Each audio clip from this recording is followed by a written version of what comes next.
Thanks for joining us. Talkline Network Radio, America's longest-running Jewish broadcast network, the voice of the Jewish community. Welcome to the podcast. You are now tuned in to this episode of our podcast. Today, we are going to interview some of the greatest and most influential minds in our field. And now, please welcome your host. You're listening to Talkline with Zev Brenner, America's premier Jewish broadcast on the air since 1981. It's always great to have Harvard Law Professor Emeritus Alan Avi Dershowitz with us. He's written so many books. He just was in the Wall Street Journal, over 57 books. And I want to begin, Alan, by offering my condolences on the loss of your son, Elon, Eliezer Menachem ben Avram Mordechai. So we appreciate you being with them. You should only have comfort. And I know that he was an important part of your life, and he was a producer of your show. He was a very talented individual. Yes, he still is a very important part of my life. It's hard to imagine life without him. When he was 10 years old, he was diagnosed with a malignant brain tumor and told he would not make it to his bar mitzvah. We had surgery and radiation, and there have been other complications since, but he overcame everything and became an extraordinary film producer. He produced the Oscar-winning movie Reversal of Fortune, another movie called Fallen. He helped produce the movie called Wall Street. He was the producer of my podcast. We work together every day. It's hard to imagine life without him, but I want to show gratitude for the fact that we had 54 good years since he was diagnosed at 10 years old. He died far too young at age 64, but he lived a very, very full and productive life for the short time that he was with us. So I want to thank everybody who sent congratulations, including President Trump, who wrote me a long, nice letter about Elon, who we met, Benjamin Netanyahu, who remembered Elon, and many others who have remembered Elon. So it's hard to imagine life without him, but as you know, life goes on. The Jewish people are in a state of crisis now, as they have been for so many years, and I have to continue to fight back. My article in today's Wall Street Journal is an attempt to send a message to the world that Jewish blood is not cheap anymore, that the people who perpetrated the Holocaust, many of them got away with it. Many people who perpetrated massacres against Jews got away with it, but no longer. From now on, people who attack Jews will pay a very, very heavy price. The people of Gaza are feeling that. It was inevitable. It had to happen. And I hope that the world gets the message that Jewish blood is no longer cheap. This is not the 1930s in Germany. We will fight back, and we have the ability to fight back. I just ordered a mezuzah today for our home in the shape of the airplane that destroyed the Iranian nuclear reactor. And I'm very proud of the Israeli Defense Forces and very proud of Prime Minister Netanyahu of balancing the most difficult task any prime minister has, rescuing hostages against the need to secure a country against further attacks. And he's the elected prime minister, we're not. And so we have to defer to his judgment and the judgment of the Israeli people when it comes to striking the appropriate balance. But here's the problem. The whole world, it's getting worse by the day, where the whole world is ganging up in Israel, want to establish a Palestinian state. Who's the president, what the borders are, they don't care. They just want to announce a Palestinian state.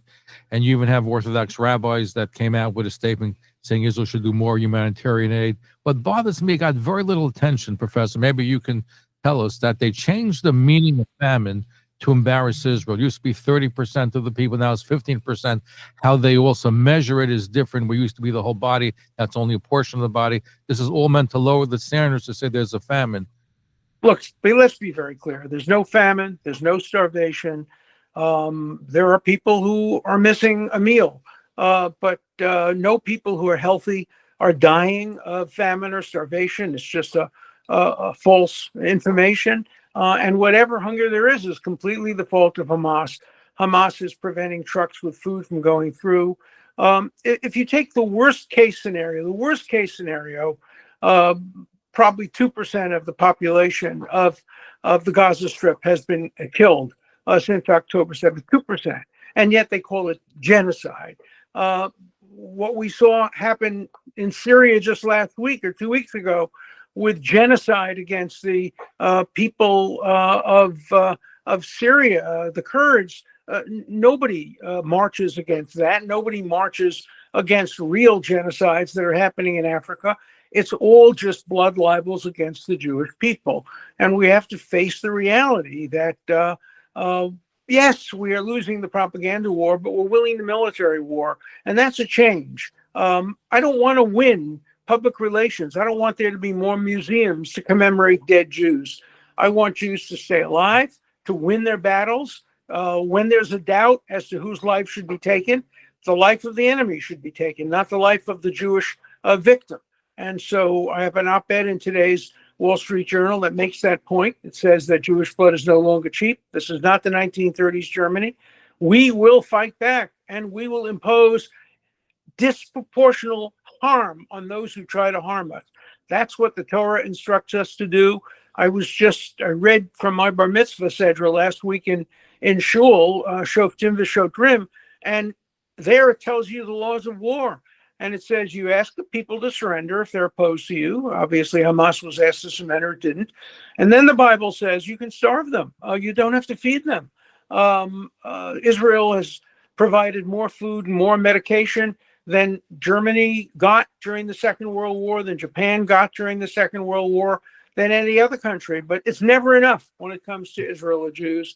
And it's never enough when it comes to the enemies of Jews. So we have to impose a single standard on ourselves, and we have a very high moral standard. The Israeli army is the most moral army in the world. The Israeli government, I have opposition to some people in the Israeli government. I wouldn't myself vote for some of the people who are in the cabinet, but that's the right of Israelis to vote for whoever they want. I wouldn't vote for people who are in American Congress as well. That doesn't mean I'm anti-American, and it doesn't mean you should be anti-Israel if you oppose some people who are in the Israeli government. I heard the prime minister say in one interview that Israel has delivered 2 million tons of food, which means every individual in Gaza had a ton of food. Where did it go? Ask Hamas. They even killed people who've gotten food. But yet that doesn't seem to get out to the general public. There's a bias against Israel, which I think is also affecting Israel. I think countries are stopping to ship arms to Israel. It's a problem. I know the important thing is to win, but what can we do on the PR front that we're not doing? Well, there's a great many things that can be done. I've always been in favor of giving the PR interests over to the president's office, because the president represents all Israelis, and PR should not be partisan. It should involve making the case for all of Israel. But look, nothing Israel can do will change the PR. The PR is a function of 2,500 years of pervasive anti-Semitism. It's not going to change. There was a moratorium for 50 years between 1945 and 1995, and that moratorium is over. Now we're back to blood libels. We're back to double standards. We're back to blatant anti-Jewish and anti-Israel propaganda. And Israel, here's my message to Israel: do not compromise one iota of national security in order to get better publicity. Win your wars, win your battles, defeat your enemies. If you have to apologize afterward, better to apologize than to seek permission. And so Israel has to be strong, it has to fight its battles, and it has to win. The advice I gave Israel when the decision was being made whether to go after Iran is go after Iran if you can win, if you can unequivocally defeat them. And Israel did that, and they defeated them. They destroyed their air defenses. They destroyed many of their nuclear facilities. And only then did President Trump join in and send his B-2s to destroy the remaining underground facilities. But Israel's goal has to be to win every battle, win every war, and be less concerned about what the public thinks and more concerned with material victories on the ground. But unfortunately, we have a problem with young American Jews, maybe other parts of the world as well, where you have, even in New York, 30% of Jews voted for Mamdani in the primary. You have Jews that are not supportive of Israel. That concerns me. Israel's doing the right thing. It has to prosecute the war. But the fact is, we have so many young people that are alienated in our community. It's very troubling. It is very troubling, but it's not our fault. It's their fault. Let's remember who supported Nazism right in the beginning at the University of Munich, young kids. Who supported Stalin? Young kids. Who supported Pol Pot? Young kids. Who brought Castro to power? Young kids. So don't lecture me, anybody, about how wonderful it is to be young. Young kids have caused more problems, more bigotry, more hatred than older folks. So we have to fight back, and we have to marginalize. I've made a statement the other day which surprised a lot of people. I've been a Democrat since before I was old enough to vote. I would walk around the streets of Borough Park with signs for Philip Schuppler running for state assembly on 48th Street. But I am no longer a Democrat. I am an anti-Democrat. I am not a Republican, but I'm an anti-Democrat. I do not want the Democrats to take over the House or the Senate. Why? Because I don't trust who they will make chair people of the committee. They will put the haters of Israel, the haters of America, the haters of justice, the haters of liberalism, they will put all of them in chairmanship. So I do not want the Democrats to regain control of the House or the Senate. If the Democratic leadership will come and promise me that none of these people will achieve leadership roles, maybe I'll change my mind. But as long as the Democrats nominate people like Mamdani, I'm not a Democrat. I'm an anti-Democrat. I want to make sure that Mamdani loses. I want to make sure that Nadler, who's been a disgrace in Congress and a disgrace to the Jewish people, and I'm so pleased that he is finally leaving. It's many, many years too late. He should have left. He should have been thrown out of office 20 years ago. But I hope he's replaced by a moderate, a centrist. I don't care if it's a Democrat or Republican. Just don't want it to be a radical, woke leftist who hates America and hates Israel. But, with the Upper West Side and the territory that Nadler represents, who knows? It could be somebody even worse than Nadler. That's why young people who care about Israel and older people have to come out and vote in primaries. We don't vote in primaries. We vote in elections. But let's vote in primaries, and let's defeat Mamdani, and let's defeat whoever Nadler's chosen successor is. Will obviously be somebody who is anti-American and anti-Israel, as Nadler was. And we have a hard job ahead of us, but we have to do it. Our guest, Harvard Law Professor Emeritus Alan Avi Dershowitz, and he's written quite a few books, 57, I believe. His latest one is called The Preventive State, The Challenge of Preventing Serious Harms While Preserving Essential Liberties. You mentioned Jerry Nadler. So he's resigning. Who knows who we're going to get? We might get somebody worse. Hope not. Chuck Schumer's still there. Do you think he's going to be resign? He's going to run again?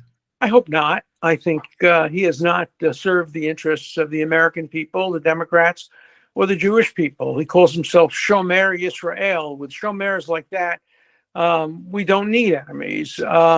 He's very cynical. He's very sarcastic.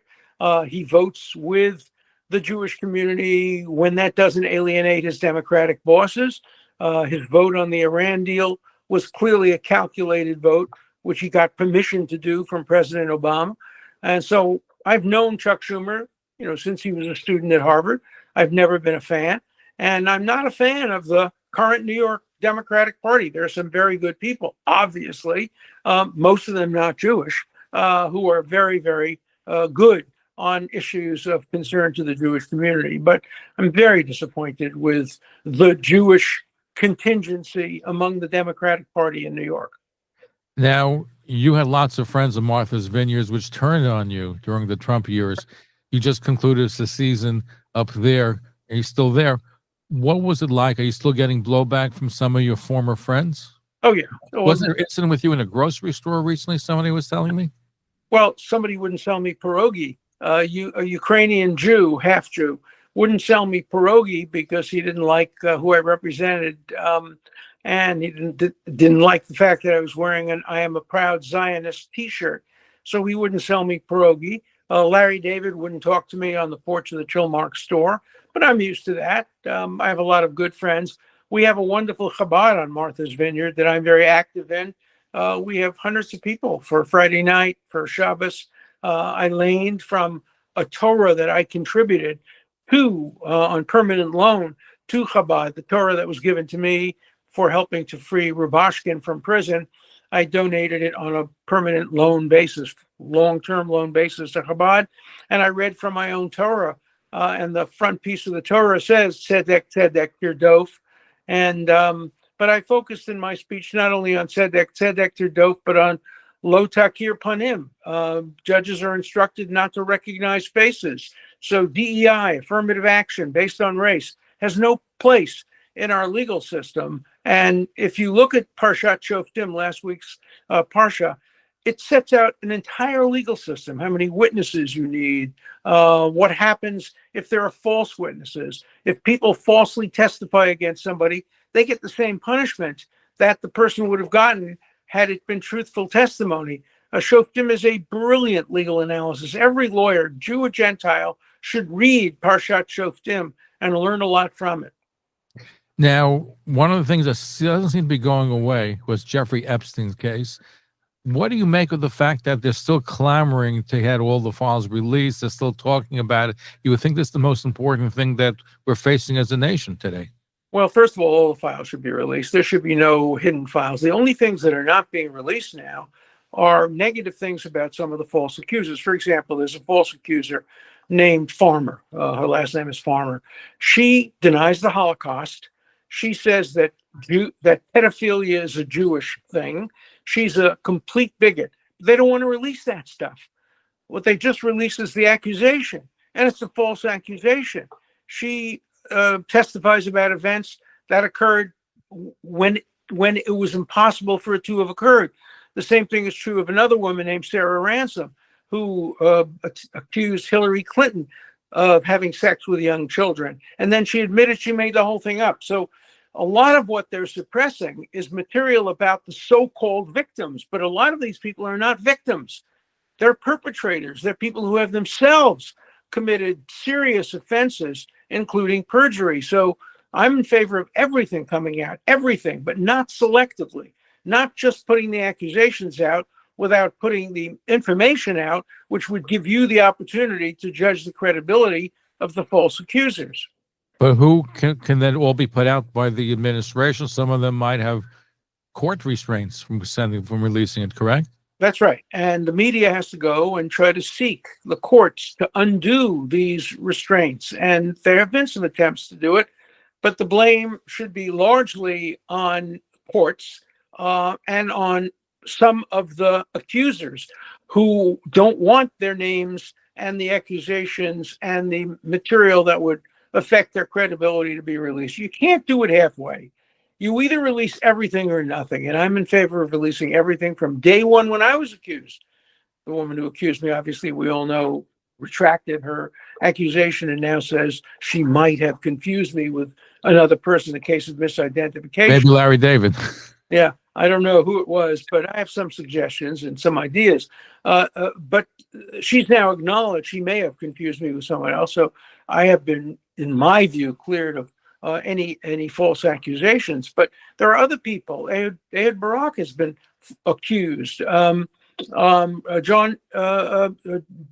Mitchell has been accused. The former ambassador to the UN has been accused. These may all be false. We don't know whether these are false or true accusations. So what we need to do is find out more about the accusers, not only the accused, but the focus has been only on the accused. I wrote a book about that called Guilt by Accusation, and in which I make a general point about how we have to not find people guilty based merely on the accusation, but looking at all sides of all the issues. That's a very important public policy issue that we have to pursue. So I'm in favor of everything, every single thing, every videotape, every audio tape, every phone call, every airplane, everything being released. Really?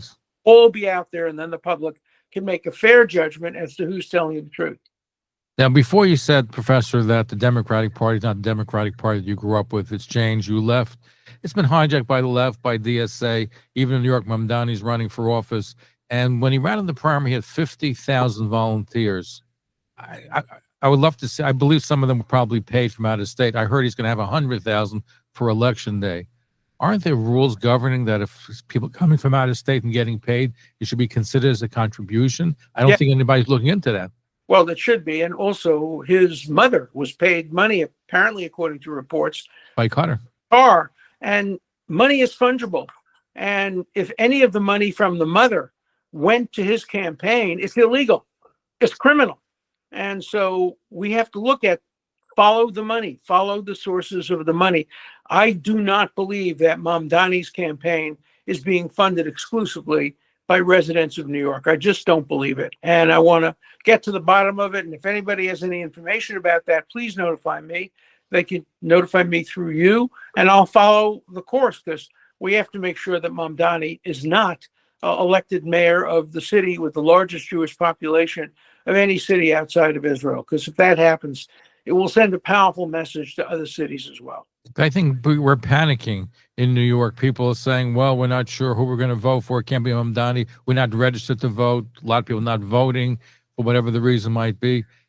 The feeling is that we're helpless when we shouldn't be. We seem like powerless when we should be doing something. Yes, there's talk about dynamics in the race, maybe people dropping out, but there seems to be a panic among the community, as far as I can tell.